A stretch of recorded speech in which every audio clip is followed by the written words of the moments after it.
अगर आप ये वचन फॉलो करते हैं, सुनते हैं, अगर आप प्रार्थना करते हैं, तो इस सेवकाई के लिए प्रार्थना कीजिए। चर्च का सामने का कॉम्पाउंड वॉल नहीं हुआ, गेट का काम नहीं हुआ, बहुत सारे काम पेंडिंग है। आप चर्च के लिए प्रार्थना करो कि काम कंप्लीट हो जाए। इसके लिए अगर परमेश्वर प्रेरणा दे, आप अपना दान बेच सकते हैं इस अच्छे काम में। परमेश्वर के काम में कोई भी बेट देता है, परमेश्वर उसको बहुत अच्छे ब्लेस करते हैं। कोई भी व्यक्ति अब तक परमेश्वर को बेट देकर नुकसान नहीं हुआ। परमेश्वर को अगर आप दोगे, परमेश्वर आपको इन रिटर्न डबल ब्लेसिंग्स देंगे। विश्वास के साथ प्रार्थना करो, परमेश्वर प्रेरणा दे तो परमेश्वर के काम में सपोर्ट कीजिए। इसी तरह इन संदेशों को लाइक करो और आपके मसीही भाई बहनों को शेयर करो। शरीर के काम तो प्रकट है, अर्थात व्यभिचार, गंदे काम, लुचपन, मूर्ति पूजा, टोना, बैर, झगड़ा, ईर्ष्या, क्रोध, विरोध, फूट, विधर्म, डाह, मतवालापन, लीला क्रीड़ा और इनके जैसे और काम है। इनके विषय में मैं तुमसे पहले से कह देता हूँ, जैसा पहले कहा भी चुका है कि ऐसे ऐसे काम करने वाले परमेश्वर के राज्य के वारिस ना होंगे। यहाँ बाइबल में शरीर के कामों के बारे में एक बड़ी सी लिस्ट है। उस लिस्ट में से पहली बात है कि व्यभिचार। आज कई लोग शादीशुदा है, पत्नी रहती है, बच्चे रहते हैं, फिर भी अपने नौकरी में, अपने बिजनेस में, अपने काम करने की जगहों में पराई स्त्री से बात करते हैं, मजाक करते हैं, दोस्त कहते हैं। धीरे धीरे वो दोस्ती गलत संबंध में चली जाती है, व्यभिचार करते हैं। एक दिन पकड़े जाते हैं। पति अपने बच्चों को, पत्नी को छोड़कर दूसरे औरत के साथ कई और भाग जाते हैं। इस तरह के कहानियाँ बहुत से लोग हमें फ़ोन करके बताते हैं कि मेरा पति गलत संबंध में है, दूसरी औरत के साथ गलत संबंध में है, गलत विचार में है, व्यभिचार करता है।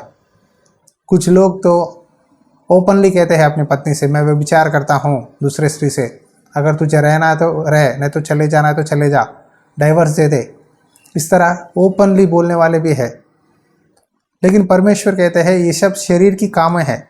व्यभिचार, गंदे काम, यानी जवान लड़के लड़कियां शादी से पहले एक ही रूम में, रूममेट्स। पुराने दिनों में लड़के मेंस हॉस्टल, लड़कियां गर्ल्स हॉस्टल, लेकिन अब सब कंबाइंड हो गया है। लड़के लड़कियां मिलकर एक ही रूम में, एक ही हॉस्टल में रहते हैं, एक ही जगह खाते हैं, एक ही जगह सब काम करते हैं। इस तरह कई लोग शादी से पहले गंदे काम करते हैं। फॉर्निकेशन, परमेश्वर कहते हैं शादी से पहले अपने शरीर को बर्बाद मत करो। शरीर परमेश्वर ने आपको दिया है पवित्र रखने के लिए, दूसरों से व्यभिचार करने के लिए, गंदे काम करने के लिए नहीं। और तीसरी बात, लुचपन। लुचपन का मतलब यह है एक पाप की इच्छा जो बहुत ऐसे आपके अंदर लस्ट उत्पन्न होती है, उसे लुचपन कहते हैं। देखो बाइबल में सोलोमन राजा बहुत अमीर था, यहूदा इज़राइल का राजा था, उसे बहुत पत्नियां थी, बहुत राजाओं की बेटियों को शादी करके बहुत सारे पत्नियां हुए, फिर भी उसकी लालच कम नहीं हुई, स्त्रियों पर उसका मोह कम नहीं हुआ। बाइबल में लिखा है सोलोमन राजा को 700 पत्नियां और 300 उपपत्नियां है, मतलब 1000 स्त्रियों से संबंध है। जो व्यक्ति अपनी पत्नी के साथ रहता है उसे परिवार कहते हैं। जो व्यक्ति हर दिन, हर हफ्ता नए नए स्त्रियों के साथ पाप करते रहता है, व्यभिचार करते रहता है, उसे लुचपन कहते हैं। देखो, किसी भी अलग स्त्री से संबंध रखेगा तो उसे व्यभिचार कहते हैं। अगर वो व्यक्ति कई स्त्रियों से अलग अलग जगहों में पाप करता रहता है तो उसको लुचपन कहते हैं। ये भी परमेश्वर के नज़र में बहुत बड़ी पाप है। और भी लिखे हैं मूर्ति पूजा, टोना, बैर, झगड़ा, ईर्ष्या, क्रोध, ये सब एक लिस्ट के है। परमेश्वर से ज़्यादा अपने काम से, अपने नौकरी से प्रेम करते हैं। चर्च को संडे नहीं आते, पैसे कमाने के लिए जादू टोना के पास जाते हैं। कुछ लोग दूसरों से झगड़ा करते हैं, मुंह खोल के बात करेंगे तो हर समय झगड़ते हैं, लड़ाई करते हैं, ईर्ष्या रखते हैं, क्रोध करते हैं। अगर कोई भी व्यक्ति क्रोध करता है वो आने वाले दिनों में उस व्यक्ति का हत्या भी करेगा। कैन और हाबिल दोनों भाई है। परमेश्वर ने हाबिल की बलि को स्वीकार किया, कैन की नहीं स्वीकार किया। इसीलिए कैन ने अपने भाई पर क्रोध रखा। जब उसके मन में क्रोध आया थोड़े समय में ही वो क्रोध गुस्से में हुआ और उसने अपने कास बाई यानी अपना ब्लड रिलेशन बाई को उसने हत्या कर डाली। न्यूज़ में देखते हो तो एक लड़का लड़की से प्यार करता है, लड़की कहीं जाते रहती है, लड़की उससे बात नहीं करती, लड़की या दूसरे या लड़के से बात करते हुए दिखाई देती है, वो लड़का गुस्से में आकर उसे रोड पर ही पत्थर लेकर मार देता है, चाकू लेके काट देता है। इस तरह कई न्यूज़ेस हम देखते हैं। क्रोध भी शरीर का काम है और विरोध करना, फूटना, विधर्म, विधर्म मतलब अन्याय से।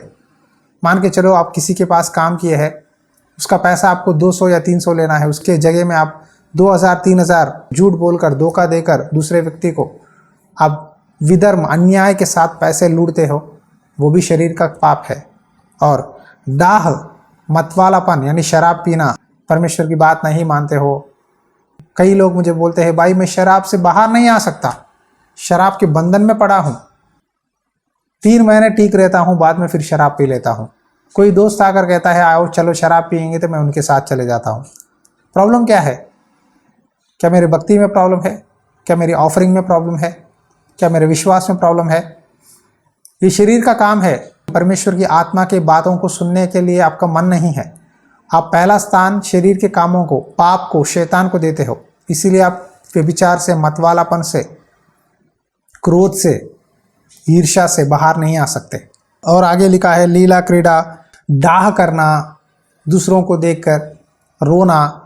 देखो आज कई लोग अपने पड़ोसियों को देखकर रोते हैं, इसके पास कार है, इसके पास घर है, इसके पास अच्छे कपड़े हैं, अच्छे गहने हैं, अच्छा नौकरी है। कभी भी दूसरों को देखकर डाह मत करना। जो परमेश्वर ने आपको दिया है उसी के साथ खुशी से रहिए, वही आपके लिए भला है। एक व्यक्ति गाड़ी पे जा रहा था, उसके गाड़ी के सामने एक बड़ी सी लॉरी जा रही थी, उसमें लिखा है मुझे देखकर तू रोना मत। आज कई लोग ऐसे ही है, सामने वालों को देखकर अरे उसके पास 3 कार है, इसके पास इतना है, उसके पास इतने कोटियाँ हैं, इतना पैसा कमाता है। ऐसा रोने से कोई फ़ायदा नहीं है। आप प्रार्थना करो, मेहनत करो, परमेश्वर आपके हाथ के कामों को ब्लेस करेंगे तो आप भी उनसे ज़्यादा अमीर बन जाओगे। याद रखो, अगर इस लिस्ट में से शायद व्यभिचार, गंदे काम, लुचपन, बैर, झगड़ा, ईर्ष्या, क्रोध, विरोध, विधर्म, फूट, डाह, मतवालापन, लीला क्रीड़ा, कोई भी गलत या बुरा काम, बुरा विचार आपके अंदर है, परमेश्वर के राज्य के वारिस नहीं हो सकते। लिख के रख लीजिए, ये परमेश्वर का वचन है, ये कभी भी झूठ नहीं हो सकता। अगर आप कहोगे मैं माफ़ी मांग लूँगा, क्षमा कर मांग लूँगा, परमेश्वर मुझे और एक मौका देंगे, कितने बार मौका मांगोगे? मैं व्यभिचार कर रहा हूँ प्रभु, मैं शराब पी रहा हूँ प्रभु, मैं नशा करता हूँ प्रभु, चर्च नहीं आ पा रहा हूँ प्रभु। क्या जी एक दिन संडे चर्च नहीं आ सकते तो आप स्वर्ग में कैसे बैठोगे? परमेश्वर की महिमा में सदा रहना पड़ेगा, जहाँ दिन नहीं, रात नहीं, जहाँ अंत नहीं है। अगर एक संडे आप चर्च को नहीं आ सकते, उपवास प्रार्थना में जा नहीं सकते, अगर आप कहते हैं चर्च बहुत दूर है ब्रदर, मुझे फ़ोन करके बताते हैं चर्च बहुत दूर है जी, हमारे आसपास कोई भी चर्च नहीं है, आप हमें बताइए हमारे घर के पास चर्च कौन सा है। क्या मैं गूगल मैप्स हूँ? मैं गूगल मैप नहीं हूँ ना। आप जहाँ रहते हो आपके आसपास चर्च ज़रूर मिलेगा। 100 किलोमीटर के अंदर में एरिया में कोई ना कोई छोटा चर्च रहेगा। आपको ढूंढ कर आपको जाना चाहिए। आपको परमेश्वर के कामों से प्रेम ही नहीं है, आप हर समय दूसरों पर डिपेंड होते हो, दूसरों पर सवाल उठाते हो, तो कैसे स्वर्ग के राज्य पे वारिस बनोगे? संडे चर्च नहीं आ सकते या फास्टिंग प्रेयर में अटेंड नहीं कर पाते तो स्वर्ग के राज्य के वारिस कैसे बनोगे? कुछ लोग कहते हैं मैं क्रूस के ऊपर यीशु मसीह के साइड में एक चोर था, उसकी तरह माफ़ी मांग के चले जाऊंगा। देखो उसको मौका नहीं था, टाइम नहीं था, इसीलिए परमेश्वर ने उसको ले लिया है क्षमा करके। लेकिन सबको ऐसा नहीं हो सकता। तो विश्वास करते हो, आपने बपतिस्मा लिया है, आपने परमेश्वर से एक वाचा बांधा है, फिर भी जानबूझकर पाप करते हो तो आपको सज़ा बड़ी होगी। इसीलिए प्यारे भाइयों और बहनों, आत्मा के अनुसार चलो। आत्मा का फल प्रेम, आनंद, शांति, धीरज, कृपा, भलाई, विश्वास, नम्रता और संयम है। प्रेम के साथ, संयम के साथ, धीरज, शांति, ये आत्माओं का फल अपनाना चाहिए।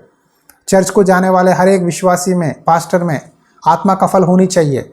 आज कई सेवक परमेश्वर के वचन में से आत्मा के फल के बारे में नहीं बताते।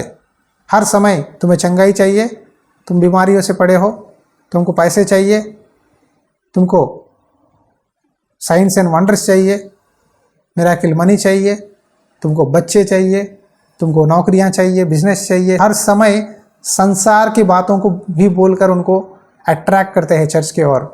लेकिन कोई भी नहीं बताता आत्मा का फल प्रेम, शांति, संयम, इसे अपनाओ, इसे पाने के लिए चर्च को जाओ। कोई भी नहीं बोलता तुम शरीर के बंधनों से बाहर आना है, तुम्हें गलत काम नहीं करना चाहिए। जोर से प्रेशर डाल के कोई भी पास्टर आज के दिनों में बोलने के लिए हिम्मत नहीं है। ऐसा बोलेंगे तो लोग नहीं आएंगे। लोगों को क्या चाहिए? विश्वासियों को पैसे चाहिए, चंगाई चाहिए, घर चाहिए, नौकरी चाहिए।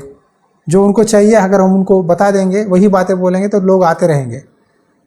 जो सच्चाई बोलेंगे, कहेंगे पाप मत कर, झूठ मत बोल, व्यभिचार मत कर, नशा मत कर, चर्च को तुझे आना पड़ेगा, तो ऐसा बोलेगा तो कोई भी परमेश्वर से प्यार नहीं करेगा। लेकिन सच बात है, पौलुस ने यही बोला है, ऐसे ऐसे काम करने वाले से परमेश्वर के राज्य के वारिस नहीं बन सकते। मसीह में प्यारे भाइयों बहनों, कैसा है आपका विश्वास? विश्वास करने के बाद भी पाप में हो, डाह करते हो, लड़ाई करते हो, झगड़े करते हो? क्या आप में व्यभिचार की सोच है, गंदे काम करते हो, लुचपन है? पवित्र आत्मा की बात सुनते हो?